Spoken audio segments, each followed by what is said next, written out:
He spent nearly half his life at Donovan State Prison in the South Bay, wrongfully convicted of a crime he didn't commit. Today, he walked out a free man. Nobody, believe me, nobody was going to stop me from surviving. What eventually led to Jack Seguin's freedom and what he plans to do next. But we begin with breaking news as crews work to contain a brush fire burning in the South Bay. It ignited in an area near Agua Vista Drive in Chula Vista.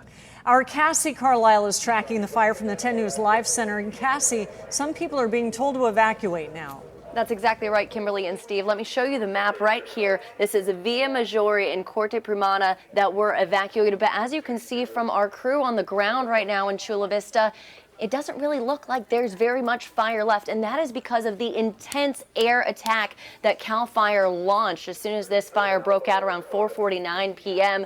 and it was just absolutely incredible. You can see a little flicker of flame right there, but that's as they mop up. Now, Chula Vista Fire Department did just tweet out a few minutes ago saying that the forward rate of spread is contained. So that is a really, really good sign. I would expect that they would be lifting those evacuations soon. Of course, they have to be very cautious because they don't want this to spark back up, even though that red flag warning has now expired. It's so great that they jumped on top of that because CAL FIRE is ready. I've been to their air attack base in Ramona, and this is what they prepare for, guys. So an hour later, we're looking pretty good. We'll continue to monitor it. Reporting in the Live Center, Cassie Carlisle, 10 News. And we're also keeping an eye on two massive fires burning to our north. The Saddle Ridge fire is burning 7,500 acres in the San Fernando Valley. One person has died in that fire. And the Sandalwood fire is still burning after tearing through a mobile home park in Riverside County on yesterday. Well, that fire has also killed one person. Meantime, as we just said from the Live Center, our red flag warning just expired minutes ago.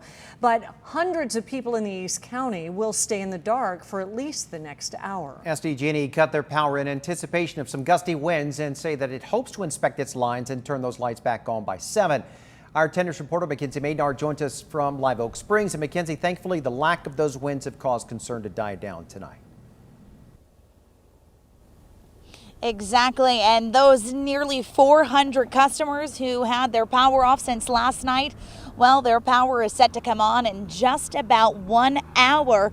Now, like you mentioned, because of the improving weather conditions, they don't believe there will be any more public safety shutoffs. However, earlier today, they did set up a resource center just across the street from where we are at Golden Acorn Casino. We'll actually give you a look inside.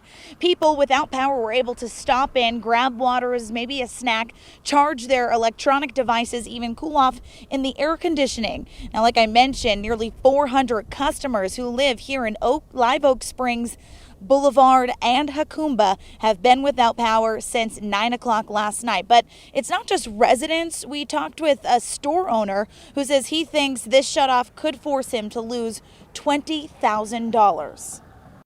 I have like 5 freezer only ice cream.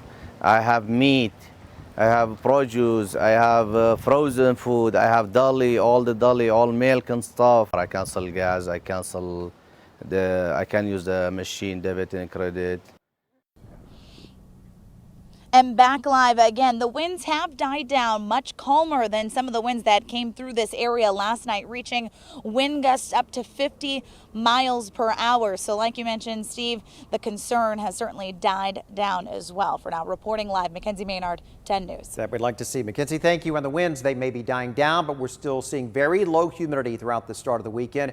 Weather anchor Jen Dela Cruz is here, not out of the woods just yet. Not out of the woods just yet. Of course, that humidity still very low for tomorrow. As you mentioned, the red flag warning did expire for San Diego County, but parts of Santa Barbara and Ventura County still dealing with that warning that has been extended because of the dry conditions there. So our winds have been improving. This is exactly what we've been waiting for. We're seeing a lot of green on the screen. That's the onshore flow. Santa Ana winds still continue for Julian, Warner Springs, Alpine. Right now gusting at about 15 miles per hour, but they are slowly subsiding. Inland, hour by hour, winds are going to be calm overnight and into tomorrow, exactly what we were looking for. And the same story continues for a little bit to our north, where they are fighting those fires already in place. The winds are dying down, so certainly helpful for firefighters. who are already working very hard in that area. Relative humidity here improving slightly, but tomorrow is going to be very dry yet again. I'm tracking how long that dry humidity is going to continue coming up in your 7-day forecast. All right, Jen, thank you. You can stay on top of this weekend's weather with the free 10 News mobile app. You can find it in the App Store or on Google Play. After spending about half of his life behind bars for a crime he didn't commit, a man walked out of Donovan Prison a free man today. They could say what they want to say. I just kept going forward. Jack Seguin says despite spending more than 30 years behind bars, he never gave up on his own truth. New at 6 o'clock, 10 News reporter Rena Nakano met with the man whose fate was once life in prison without parole. But we'll be all right. Spaghetti with meatballs. This is the meal Jack Seguin has been drooling over. Is it everything you ever wanted? It's all I ever wanted. For almost 34 years. I dreamt about that stuff. For all the years he spent in prison for a murder he did not commit. Sitting there getting up every morning, man, and wondering, what the hell am I doing here? In July 1986, Seguin was charged with the stabbing murder of a Monterey woman. The then 39-year-old used drugs. He had a record. He was a perfect scapegoat. Easy one to convict. But he was stubborn too. Once in prison, he continued to write letters to his attorney general, congressman, anyone who would listen to his cry of innocence until he heard of a scientific breakthrough that could help him. So when it became DNA, like blew the top of my head off. Seguin was one of the first cases the Northern California Innocence Project took on in 2002. Investigators with the nonprofit reopened the case and found a clue. We actually have DNA from a probable perpetrator right there underneath her fingernails. DNA that did not belong to Seguin. For the next 17 years, the Innocence Project fought to free Seguin. We had a deal, and that deal was that we weren't going to give up, but he had to keep himself alive. Believe me, nobody was going to stop me from surviving. In August, the 6th District Court of Appeals overturned his conviction. And Friday at 9 a.m., Seguin was released from Donovan Prison and walked right into the arms of his sister, Barbara, who will now be his roommate in Arizona. You got a big house? Big TV. Just 4 days before his 74th birthday, Jack Seguin is now a free man. Work with some youngsters, man, and maybe hopefully help somebody. Somebody who may need some inspiration to never give up. Rita Nakano, 10 News. The Innocence Project believes the real killer is still out there.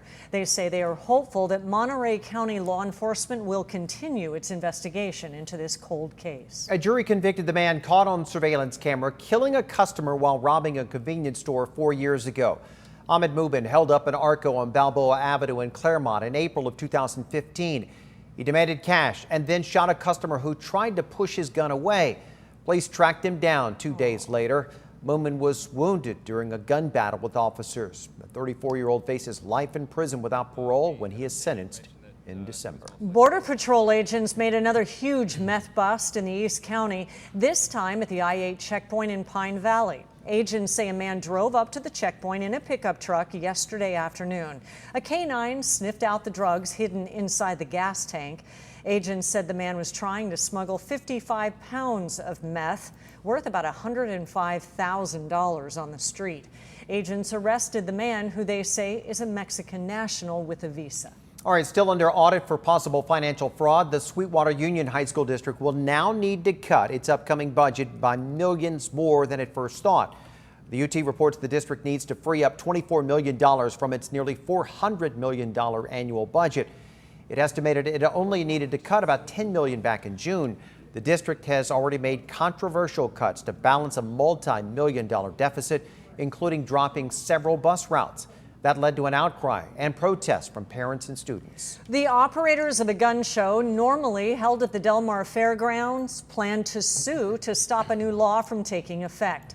Governor Newsom signed that law today, effectively banning the fairgrounds from hosting gun shows.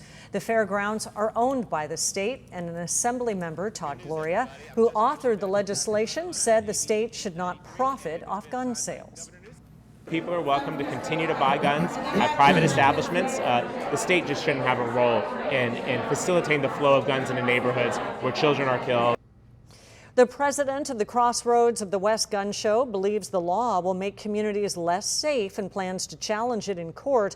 The ban doesn't take effect until 2021. 6 gun shows are scheduled at the fairgrounds before then. A Point Loma family is saying enough is enough after yet another car crashed into their house. A driver slammed into the home overnight, causing a 16-year-old girl to have a panic attack. The family who lives there says nothing has been done to improve safety at that intersection of Nimitz and Evergreen. They've been renting that home for about a year, and today they say they're moving out. People continue to go fast. They don't care. They just go fast. They know that there's houses right here. I am not staying here anymore. The 80-year-old driver of the car did not appear to be seriously injured. It's not yet clear why she crashed into the house. The city tells 10 News it is looking into what can be done about that intersection.